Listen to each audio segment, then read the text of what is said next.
আমাদের দেশে একটা কথা প্রচলিত আছে যে আপনি শত্রু তৈরি করার দরকার নাই, আপনি ভালো কাজ করেন এমনিতেই আপনার শত্রু তৈরি হয়ে যাবে। তো প্রফেসর ইউনূস সাহেব হয়তো ওরকম একটা ফর্মে আছে আমার ধারণা, আমি যতটুকু বুঝি একজন রাজনৈতিক ক্ষুদ্রকর্মী হিসাবে, যে উনি দেশের কল্যাণে কাজ করছেন, উনি আধিপত্যবাদের বিরুদ্ধে অবস্থান নিয়েছেন, উনি দেশের স্বাধীনতার সার্বভৌমত্বটাকে মাথা উঁচু করে দাঁড় করাচ্ছেন। উনি দেখেন বিগত রমজান মাসে বোধহয় অন্তত 15 বছর পর আমরা দ্রব্যমূল্যের একটা স্বাভাবিক স্থিতিশীলতা পেয়েছি।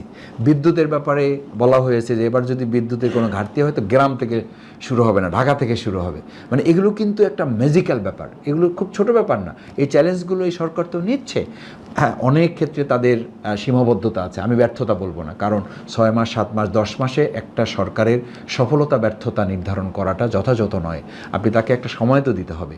সেই সময়ে বলবো যে তাদের সীমাবদ্ধতার কারণে হয়তো অনেক কাজ তারা করতে পারে নাই, কিন্তু এমন কিছু কাজ